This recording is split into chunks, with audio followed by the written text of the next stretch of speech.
So, welcome to Introduction to Political Thought. My name is Dr. Phillips, and I'm your instructor for this course. Let me tell you a little bit about myself before we get started. I received a PhD in political theory and comparative politics from Brown University in 2010, and I've been teaching this class in one capacity or another since 2004. Here at Austin Peay, I've been teaching Foundations of Political Thought since 2012. This means that by now, I've probably graded about 3,500 college papers in political thought. When I'm not teaching this class, I also teach classes in comparative government, European politics, the politics of the Middle East, and international relations.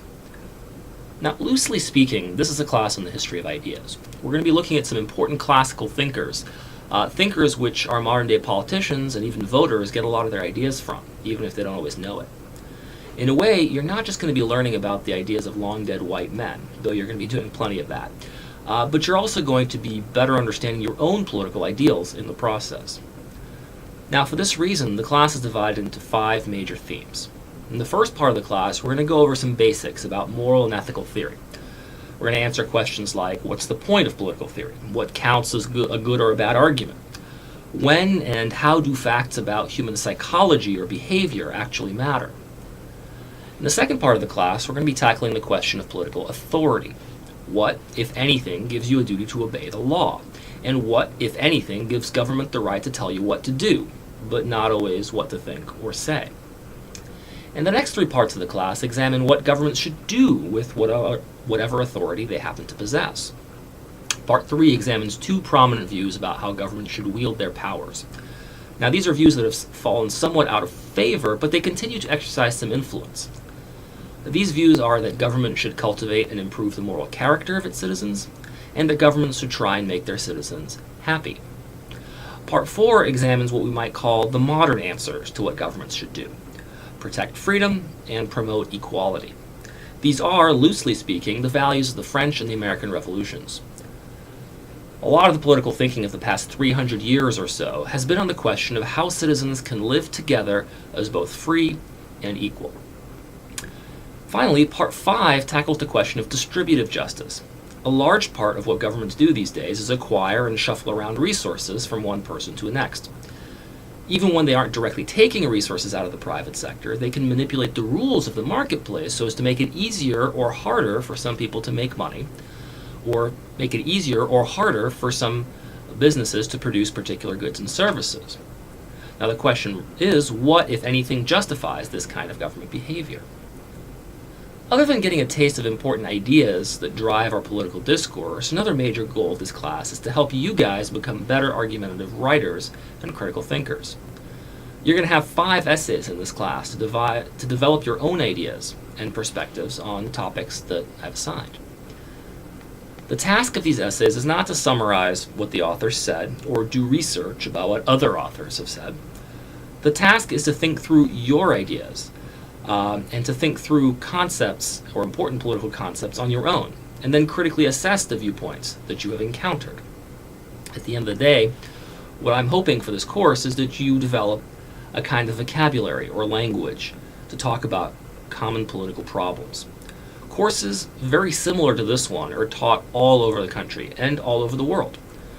And what they help develop is a set of common frameworks or a kind of language for approaching political disagreements about how we ought to live together. Now, you might be wondering, why do I need a new language? English just works just fine for me, and it works just fine for arguing with everyone I know. And you're probably right as far as your friends, family, and communities are concerned. You've been brought up to learn what words mean in your own local context, and you know intuitively what the people around you are talking about when they say words like freedom or democracy, when they talk about leveling the playing field or getting an equal opportunity. In all these cases, you have some idea of what they're talking about. But now consider talking to a person from China or India or even France. There, the meanings no longer seem quite so easily shared. When they talk about freedom, when they talk about democracy, or when they talk about equal opportunity, they might not mean quite the same thing as you do. And so therein lies the importance of getting a common framework. The problem is, therefore, that once you get to the wider world, there isn't any real agreement about what these terms mean. To some people, democracy means the rule of the majority, and to others, it means an equal consideration of individual interests. For some people, freedom means being left alone by the government. But for others, it means being able to master one's own destiny, and therefore it involves some sort of help from the government. We need courses like this one, and others like it, if we're going to raise our heads above the sand of our own backyards, if you will, and start having productive conversations with strangers at the national and the international level. Even when we don't end up agreeing on what to do, we're going to at least acquire a better understanding of what's motivating our disagreements, a better understanding of what it is that they mean. And that in itself is valuable, even if we don't ultimately get to an agreement. Let me give you a story that kind of illustrates my point here. In the 1760s, there was a priest in Paris, France, which happens to be my hometown. His name was Abbé de l'Épée. Now, de l'Épée ministered to the deaf and the dumb, those unfortunate souls who couldn't speak or hear. What de l'Épée noticed was that the deaf and dumb had developed a kind of rudimentary sign language to crudely communicate with one another and their own families. Now, at the time, the deaf and dumb were considered to be simpletons, or mentally disabled, is what we would say today. What de l'Épée did for the deaf and dumb, though, was quite remarkable. He decided to codify and develop a more complete universal sign language, and then teach it to all the deaf and dumb and their families in Paris. What this did was it enabled the deaf and dumb and their families to communicate with one another a lot more effectively than they could before. And something remarkable happened. As people learned this new language, they began to realize that the deaf and dumb were not simpletons, but they were actually just as smart as anyone else. They were just unable to talk or to hear. Their problem, in other words, was physical, not mental. The acquisition of a common language was remarkably liberating for the deaf and dumb, who could now communicate with one another and their loved ones, but it also uncovered or revealed a misunderstanding that had been going on for centuries. The acquisition of a common framework for communicating didn't just improve communication, but it dispelled prejudice and falsehoods that were common about the deaf and the dumb. I want to suggest that the importance of this class is very much like the importance of developing a universal sign language. If we don't develop a common framework of reference for analyzing and conceptualizing what it is that governments are supposed to be doing, we risk constantly misunderstanding what's going on in the world.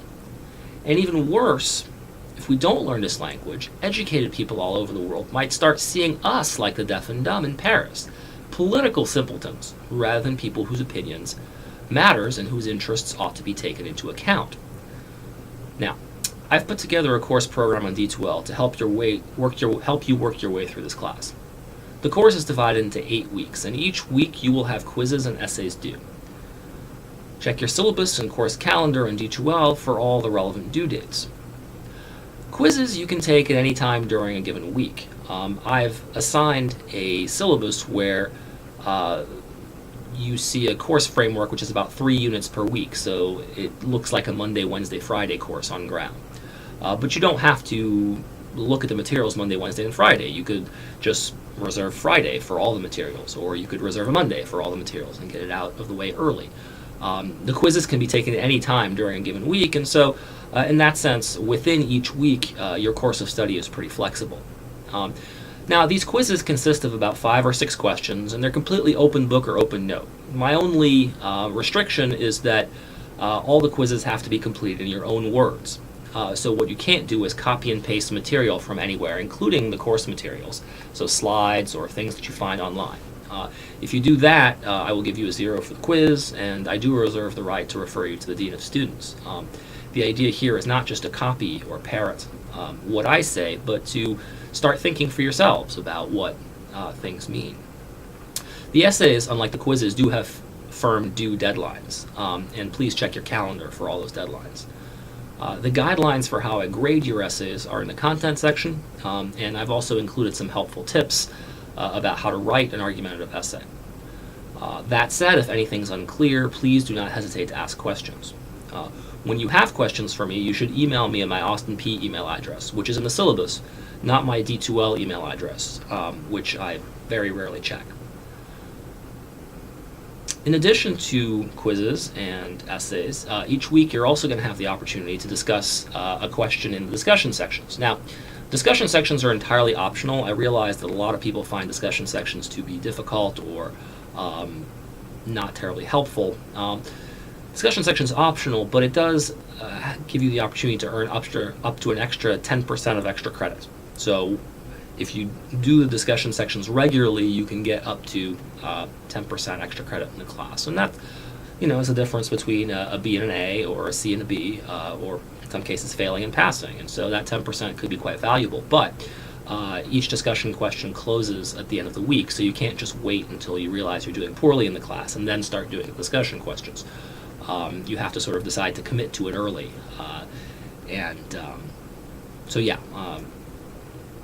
I think the discussion questions are also helpful because a lot of the questions are related in some ways to the essays. So they help you perhaps think about the essay question or some terms in the essay question before you have to commit any words on paper, and maybe even get some feedback. Again, the discussion questions might also be useful in addition to giving you some extra credit. So now all that's left to do is for you to go read the syllabus and the help materials, and make sure that before you start you have a good understanding of how this class is going to proceed. If you have any questions, please feel free to get in touch.